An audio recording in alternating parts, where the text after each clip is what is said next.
everyone and welcome to my YouTube channel Learn Astro Gyan. So how are you all people? I hope you all are doing well. So last video में हमने ये सीखा था कि राशियाँ कितनी होती हैं, राशियाँ के ग्रह कौन कौन से होते हैं, ग्रह के डिग्री क्या क्या होती हैं, कितने डिग्री पे कितने परिणाम देते हैं, रिजल्ट मिलता है, ये हमने जाना था। बर्थ चार्ट का जो भी हाउसेस होते हैं लग्न कुंडली के, उसके हाउसेस हमें क्या क्या बताते हैं, ये हमने जाना था लास्ट वीडियो में।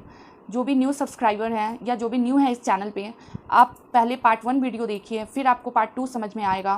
तो जो भी है डिस्क्रिप्शन बॉक्स में मैं लिंक दे के रखी हूँ पार्ट 1 वीडियो का भी, आप पहले वो लिंक पे क्लिक करके पार्ट 1 वीडियो पहले देखिए।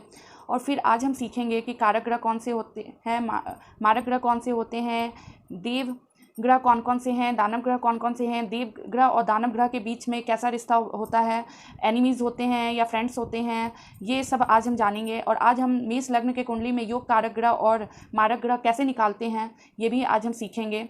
और चैनल पे बने रहने के लिए मैं सबको रिक्वेस्ट करूँगी कि आप प्लीज़ चैनल को सब्सक्राइब कीजिए एंड बेल आइकन पे क्लिक कीजिए, ताकि चैनल से रिलेटेड कोई भी अपडेट मिले तो वो आपको नोटिफिकेशन आ जाए।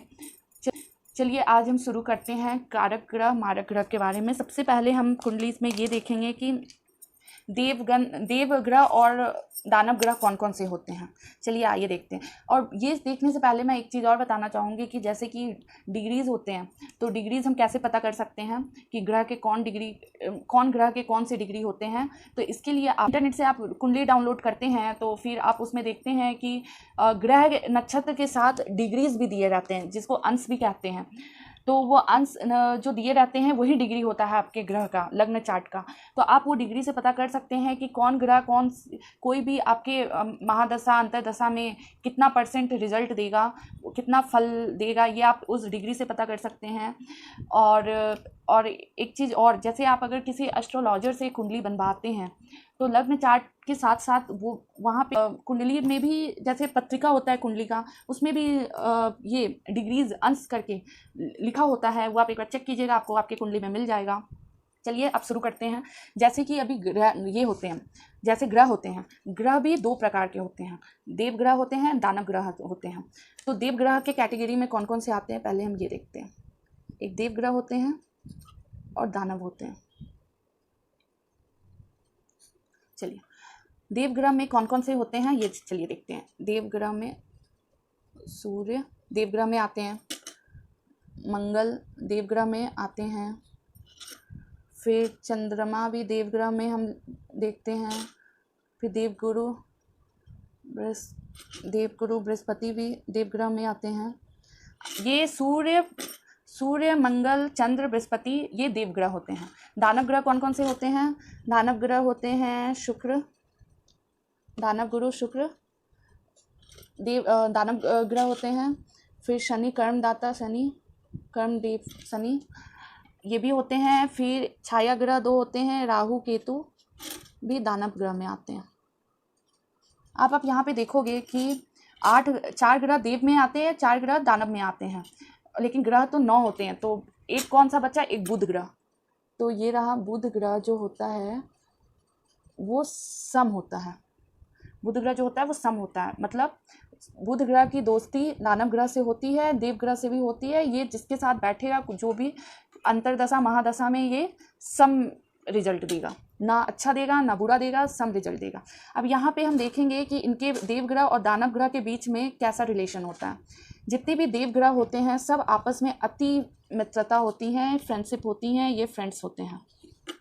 जितने भी दानव ग्रह होते हैं ये भी फ्रेंड्स होते हैं, लेकिन दानव ग्रह और देव ग्रह के बीच में ये एनिमीज़ होते हैं, एक दूसरे के, ये एनिमीज़ होते हैं। अब हम देखेंगे कि बुध ग्रह, देव ग्रह और दानव ग्रह किससे दोस्ती होती है और किससे दोस्ती नहीं रहती है। बुध ग्रह की किसके साथ नहीं बनती है बुध ग्रह की। चलिए अब हम ये देखते हैं बुध ग्रह का किसके साथ बनता है और किसके साथ नहीं बनता। जैसे आप यहाँ पे देख सकते हो, बुध ग्रह का शुक्र ग्रह के साथ बनता है, शनि ग्रह के साथ भी बनता है, दोस्ती होती है, राहु ग्रह के साथ भी बनती है और केतु ग्रह के साथ भी बनती है। इन सब से दोस्ती होती है। लेकिन आप यहाँ पे देखोगे बुध ग्रह का सूर्य के साथ भी बनता है, ये सबसे दोस्ती होती है, सबसे दोस्ती होती है। सूर्य ग्रह के साथ भी बुध ग्रह की फ्रेंडशिप होती है, मंगल ग्रह के साथ सूर्य बुध देव की फ्रेंडशिप नहीं होती, चंद्रदेव के साथ बुध देव की फ्रेंडशिप नहीं होती, बृहस्पति देव के साथ कुछ लोग कहते हैं कि कुछ एस्ट्रोलॉजर बोलते हैं कि बृहस्पति ग्रह के साथ बुध ग्रह की नहीं बनती है, लेकिन इसके पीछे भी एक लॉजिक है क्यों बनती है बुध ग्रह के साथ, मैं ये बताऊंगी। बृहस्पति जो होते हैं ये नॉलेज के कारक ग्रह होते हैं, ये नॉलेज देते हैं, ज्ञान देते हैं, और बुध जो होते हैं वो बुद्धि के होते हैं, मेमोरीज के होते हैं। तो अगर किसी के कुंडली में बुध अच्छा है और बृहस्पति अच्छा नहीं है तो आप समझिए उसके पास बुद्धि होते हुए भी ज्ञान नहीं है। और अगर बृहस्पति अच्छा है और बुध नहीं है तो ये समझिए कि ज्ञान होते हुए भी उसका बुद्धि काम नहीं करता, उसका याददाश्त अच्छा नहीं है। तो ये बुध और बृहस्पति एक दूसरे के पूरक हैं, इसीलिए बृहस्पति और बुध एक दूसरे के साथ अच्छा व्यवहार करते हैं, दोस्ती होती है।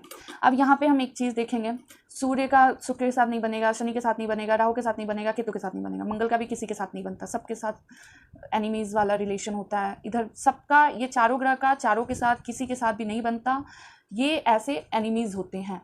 अब हम देखते हैं योग कारक ग्रह और मारक ग्रह कैसे पता करेंगे। जैसे कि आप देख चुके हो, ये देखो आप, ये अगर आप जान गए कि देव ग्रह कौन से होते हैं, दानव ग्रह कौन से होते हैं, इनके बीच में रिलेशन कैसा होता है, ये अगर आप अच्छे से समझ गए हैं, समझ में आपको आ गया है, और ये अगर आपको समझ में आ गया है कितनी राशियाँ होती हैं, राशियाँ के कौन से ग्रह होते हैं, राशियाँ ग्रह कितने डिग्री पे कितने रिजल्ट देते हैं, ये अगर आपको समझ में आ गया, ये आपको बेसिक क्लियर है, तो आप अपनी कुंडली को बहुत अच्छे तरह से रीड करना सीख सकते हैं, जान सकते हैं। अब जैसे कि मैं हाउसेस बताई थी, ये फर्स्ट हाउस होता है, सेकंड हाउस होता है, थर्ड, फोर्थ, 5, 6, 7, 8, 9, 10, 11, 12।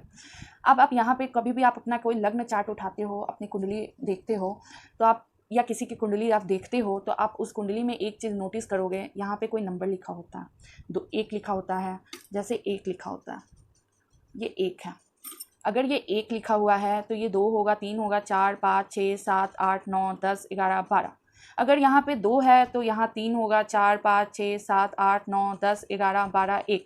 इस तरह से होता है। ये मैं लास्ट वीडियो में बता चुकी हूँ। जो भी न्यू सब्सक्राइबर है इस चैनल में या जो भी न्यू है इस चैनल में, वो डिस्क्रिप्शन बॉक्स में पार्ट 1 का लिंक दिया हुआ है, आप वहाँ पे जाके देख सकते हैं पार्ट 1 वीडियो।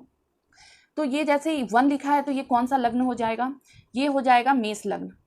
ये मेष लग्न हो गया, ये मेष लग्न हो गया। इसके स्वामी ग्रह कौन से हैं, इसके स्वामी ग्रह हैं मंगल ग्रह। तो ये 1 नंबर है तो इसके स्वामी ग्रह कौन से हो गए, इसके स्वामी ग्रह हो गए कौन से, मंगल ग्रह। चलिए मैं यहाँ पे लिख देती हूँ फिर से कौन से नंबर के कौन से स्वामी ग्रह हैं। जैसे 1 होगा और 8 लिखा होगा तो इसके स्वामी ग्रह होंगे मंगल। अगर 2 होगा और 7 लिखा होगा, इसके स्वामी ग्रह होंगे शुक्र। 3 होगा, 6 होगा तो इसके स्वामी ग्रह हैं कौन से, बुध। अगर 9 और 12 है तो स्वामी ग्रह हैं देव गुरु बृहस्पति देव। अगर 10 है और 11 है तो इसके स्वामी ग्रह होंगे शनि देव। और अगर 4 नंबर है तो चंद्र देव, और अगर 5 है तो सूर्य देव होंगे। ये तो सबको पता होगा क्योंकि मैं लास्ट वीडियो में बता चुकी हूँ। और लग्नेश कैसे पता करते हैं, यहाँ पे कोई अपना लग्न कुंडली उठाते हैं तो फर्स्ट हाउस यहाँ से होता है, तो फर्स्ट हाउस में जो नंबर बैठा होता है उससे हम पता करते हैं कि ये कौन सा लग्न है और इसके लग्न स्वामी कौन से हैं। 1 नंबर है तो लग्न स्वामी इसके मंगल ग्रह होंगे और ये मेष लग्न होगा। अब इस कुंडली के जो कर्ता धर्ता होल एंड सोल हैं वो हो गए मंगल देव। ये कुंडली हो गया मेष लग्न का और इस कुंडली के कर्ता धर्ता हो गए मंगल देव। अब आप यहाँ से देखोगे कि ये फर्स्ट हाउस जो है ये चरित्र का होता है, जिसका ये जिस जातक का कुंडली होगा और फर्स्ट हाउस में जिस जातक के कुंडली में 1 नंबर होगा उसका स्वभाव भी मंगल ग्रह से प्रभावित होगा। जैसे उसके स्वभाव, वो थोड़ा क्रोधित होगा, क्रोध जल्दी करता होगा, गुस्से में जल्दी आता होगा, तो उसका चरित्र, उसका रंग सब मंगल ग्रह से प्रभावित होगा। और अगर इसमें किसी राशि का प्लेसमेंट है तो उस पर भी डिपेंड करता है कि उसका स्वभाव कैसा होगा। तो अभी देखते हैं मंगल ग्रह जो है ये किस ग्रह को कौन सा डिपार्टमेंट दिए हैं। अगर यहाँ 1 है तो यहाँ पे 2 होगा, जैसा कि मैं पहले बता चुकी हूँ। यहाँ पे 3 होगा, यहाँ पे 4 होगा, यहाँ 5, 6, 7, 8, 9, 10, 11 और ये 12। अगर 2 होता है यहाँ पे तो यहाँ 3, 4, 5, 6, 7, 8, 9, 10, 11, 12, 1। 3 होता तो यहाँ अगर 3 होता तो 4, 5, 6, 7, 8, 9, 10, 11, 12, 1, 2 इस तरह से हम देखते हैं कौन सा लग्न है और लग्न स्वामी कौन से हैं। मंगल है लग्न स्वामी। अब यहाँ पे सेकंड हाउस में हम देखेंगे, सेकंड हाउस जो होता है वो रिलेटिव्स का होता है। सेकंड हाउस होता है सेविंग्स का होता है, आप कितने मनी सेव करते हो। फिर सेकंड हाउस वाणी का भी होता है। सेकंड हाउस आप कितने फूडी हो ये भी बताता है। तो ये सेकंड हाउस को मंगल देव ने सेकंड हाउस का डिपार्टमेंट किस ग्रह को दिया है? मंगल ग्रह ने सेकंड हाउस का डिपार्टमेंट दे रखा है शुक्र देव को। यहाँ से आप देखोगे शुक्र देव को। अब यहाँ पे पहले मैं ये लिख लेती हूँ कारक ग्रह, और अब यहाँ पे लिख लेती हूँ मैं पहले कारक, योग कारक, योग कारक और मारक। ठीक है, ये कारक ग्रह और मारक ग्रह हम कैसे पता करेंगे? सबसे पहले तो आप देखो, पहले तो ग्रह जिस हाउस में बैठे हुए हैं उस हाउस का जो लग्नेश है उसके साथ कैसा रिलेशन है। पहले मैं रिलेशन बता चुकी हूँ सारे ग्रहों के बीच में, उसको पहले हम देखेंगे। फिर सेकेंड स्टेप हम ये देखेंगे कि वो ग्रह को हाउसेस कैसे मिले हैं, ये देखेंगे। थर्ड हम बहुत सारे थ्योरीज आते हैं, वो थ्योरीज भी देखेंगे लगा के, उसके आधार पे हम ये पता करेंगे कि कौन सा ग्रह योग कारक है, कौन सा ग्रह मारक है। तो पहले आप चलिए आइए देखते हैं। मंगल ग्रह ने सेकंड हाउस जो है वो दे रखा है शुक्रदेव को, और दूसरा हाउस शुक्रदेव का कौन सा है? यहाँ से हम देखते हैं दूसरा हाउस शुक्रदेव का 7 है। तो सात हाउस में ही 7 है शुक्रदेव का, जो कि हस्बैंड वाइफ का है, मैरिज का है, बिजनेस पार्टनर का है, डेली वेजेस का है। ठीक है, ये चीज़ हमने देख लिया। अभी हम बाद में पता करते हैं कि योग कारक है कि मारक है, ये हम आगे देखते हैं। अब थर्ड हाउस आप देखिए, मंगल देव ने थर्ड हाउस किस ग्रह को दे रखा है? थर्ड हाउस जो है वो बुध देव का है।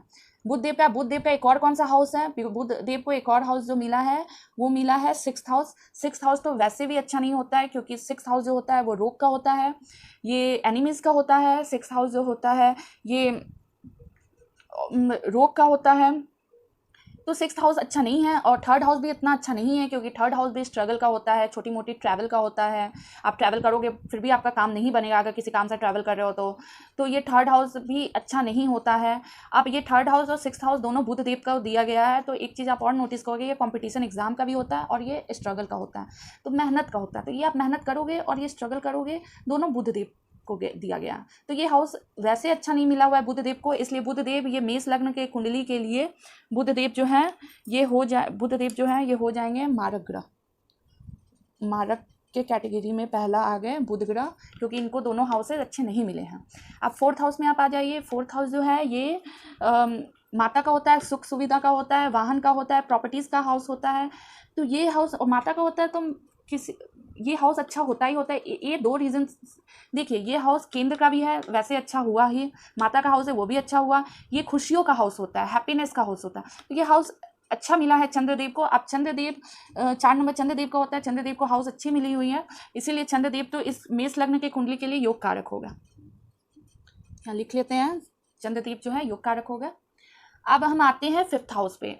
एक तो ये 5th हाउस है और इसमें 5th नंबर भी है, तो इसमें 5th हाउस सूर्यदेव को दिया गया है। 5th हाउस के मालिक होते हैं सूर्यदेव। तो सूर्यदेव किस घर के हाउस के मालिक हैं? ये लव रोमांस घर के हाउस के मालिक हैं। ये हाउस लॉटरी का भी होता है, ये हाउस एजुकेशन का भी होता है। ये हाउस अगर पेट में कोई दिक्कत है तो अगर ये योग कारक हैं सूर्यदेव तो पेट की दिक्कतों को दूर करेंगे। ये चिल्ड्रन का भी होता है, बच्चों का भी होता है, कितने बच्चे होंगे इस हाउस से हम देखते हैं जातक के। तो फिर ये हाउस भी अच्छा हो गया, तो हम सूर्यदेव को भी योग कारक इस लग्न कुंडली के लिए योग कारक हो गया सूर्यदेव। अब 6th हाउस का मैं बता चुकी हूँ, 3rd और 6th हाउस दोनों का बता चुकी हूँ। बुधदेव है, बुधदेव मारक ग्रह है। 2nd और ये 7th हाउस को अभी होल्ड में रखते हैं, आगे देखते हैं अभी। अब 8th हाउस देखते हैं। 8th हाउस मंगल ग्रह का, ये जो मंगल ग्रह हैं इनका ही हाउस है 8th हाउस पे। अब 8th हाउस जो है ये मारक होगा कि योग कारक, ये हम कैसे देखेंगे? जैसे कि आप यहाँ पे एक चीज़ देखोगे, अगर कोई लग्नेश होता है, अगर कोई लग्नेश है, लग्नेश को अगर एक हाउस अच्छा मिला है और दूसरा हाउस बुरा मिला है, अगर लग्नेश को लग्नेश का तो एक हाउस हुआ ही, पहला हाउस हुआ ही लग्नेश का, फर्स्ट हाउस होता है। और दूसरा हाउस कोई बैड हाउस मिला है, क्योंकि ये मृत्यु का हाउस होता है, परेशानियों का हाउस होता है, डिप्रेशन का हाउस होता है। तो ये हाउस तो अच्छा हुआ नहीं, और लग्नेश का सेकंड हाउस ये हो गया।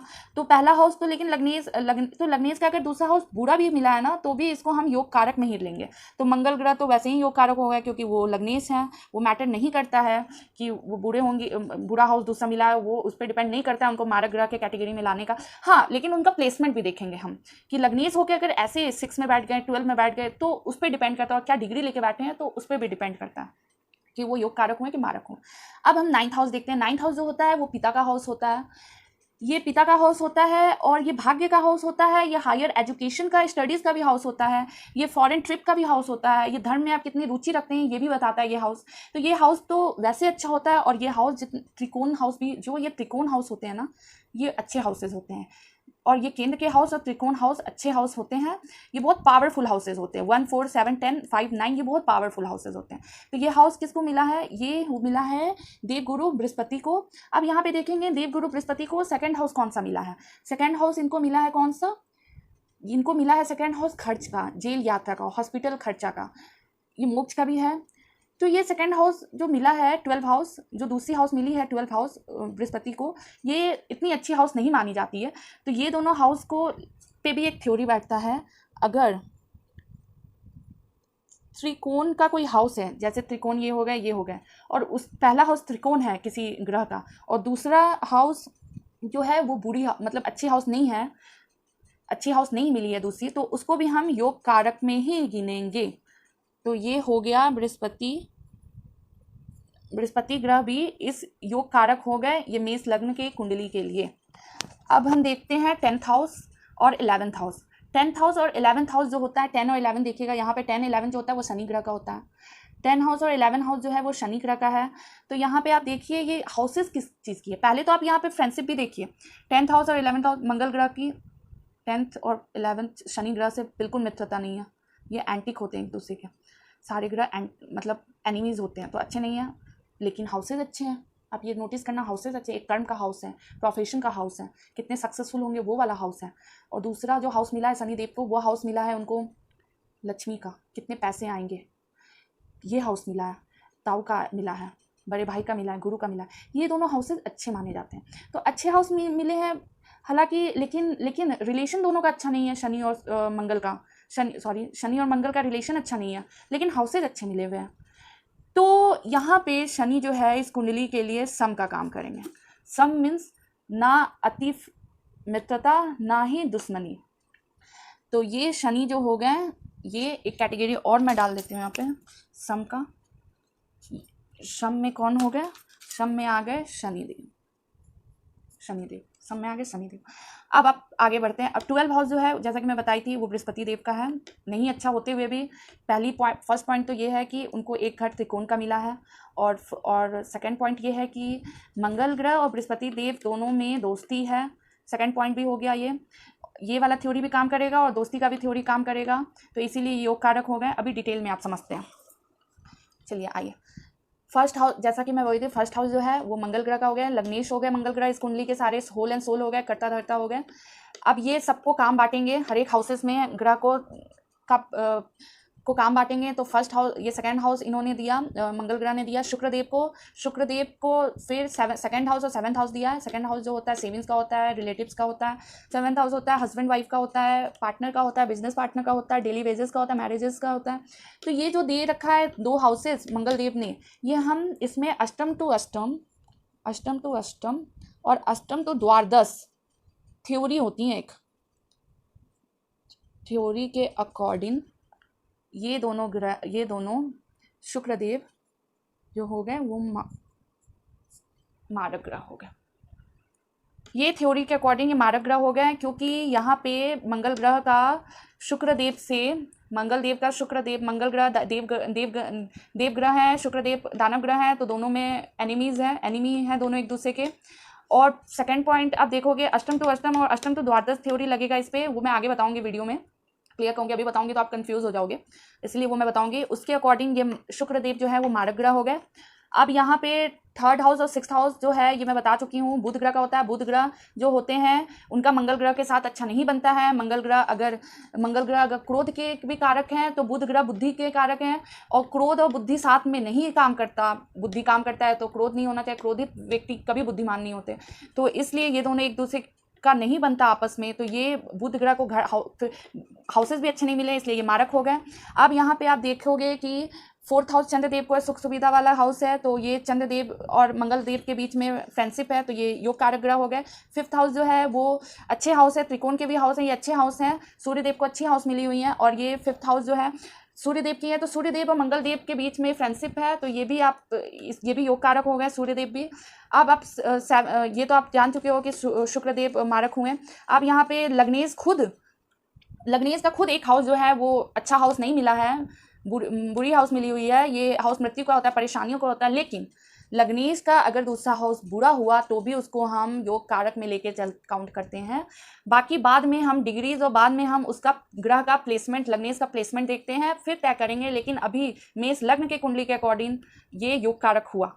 अब यहाँ पे हम देखेंगे योग कारक हुआ। फिर अब यहाँ पे हम देखते हैं 9th और 12th हाउस जो है वो बृहस्पति का है। बृहस्पति मित्र हैं मंगल ग्रह के, क्योंकि दोनों देव ग्रह होते हैं, तो ये भी योग कारक हो गए। अब यहाँ पे आप देखोगे कि शुक्र का बता दिए, बुध का बता दिए। 10th 11th जो है, 10th हाउस और 11th हाउस जो है ये शनि ग्रह का है। लेकिन ये मंगल देव और शनि देव का दोनों का आपस में नहीं है, दोस्ती मित्रता नहीं है, लेकिन हाउसेज अच्छे मिले हुए हैं शनिदेव को, एक कर्ण का एक लक्ष्मी का। तो इसीलिए यहाँ पे शनिदेव इस लग्न कुंडली के लिए सम का काम करेंगे, ना अच्छा ना बुरा, सम का काम करेंगे। तो इस तरीके से हम योग कारक ग्रह, मारक ग्रह और सम ग्रह कुंडली का निकालते हैं, पता करते हैं इस मेथड से। बाकी और भी थ्योरीज अप्लाई होती हैं, वो हम आगे देखेंगे। एक और पॉइंट है, जैसे यहाँ पे फॉर एग्जांपल आप देखिए कि ये फोर्थ हाउस जो होता है चंद्रदेव का, ये सुख सुविधा का, खुशियों का, हैप्पीनेस वाली हाउस है। लेकिन चंद्रदेव अगर किसी के कुंडली में यहाँ पे प्लेस्ड हो जाते हैं, प्लेसमेंट यहाँ पे होता है उनका, तो ये सिक्स्थ हाउस अच्छा नहीं होता है, ये रोग का हाउस होता है, ये एनिमीज का हाउस होता है, ये कर्ज का हाउस होता है, ये अच्छा नहीं होता है। अगर वो व्यक्ति, जिस व्यक्ति के हाउस चंद्रदेव यहाँ बैठ गया है, या तो वो व्यक्ति का प्रॉपर्टीज में बढ़ोतरी हो या ना हो, बट रोग में ये सब में बढ़ोतरी होता है, तो ऐसे व्यक्ति को कभी भी चंद्रदेव का रत्न धारण नहीं करना चाहिए। तो ये ऐसा एनालिसिस हम फिर आगे भी करेंगे। अगर आप ये अच्छे से समझ गए हो कि योग कारक ग्रह, मारक ग्रह कैसे हम पता करते हैं, देव ग्रह कौन कौन से होते हैं, दानव ग्रह कौन कौन से होते हैं, ये अगर आपको समझ में आ गया है तो आपको बेसिक कुंडली का अच्छे से समझ में आ गया है, कैसे निकालते हैं, आप अपनी कुंडली रीड आसानी से कर सकते हो। ये बहुत डीप में और बहुत ईजी मेथड में मैं आपको बताई हूँ, और मैं ये समझती हूँ कि आपको अगर कोई डाउट होगा या कोई भी प्रॉब्लम होगी तो आप कमेंट बॉक्स में मुझे कमेंट करके आप पूछ सकते हैं, मैं कमेंट का रिप्लाई करूँगी और आपको सॉल्यूशन अच्छे से समझा के दूंगी, ज़रूर दूंगी।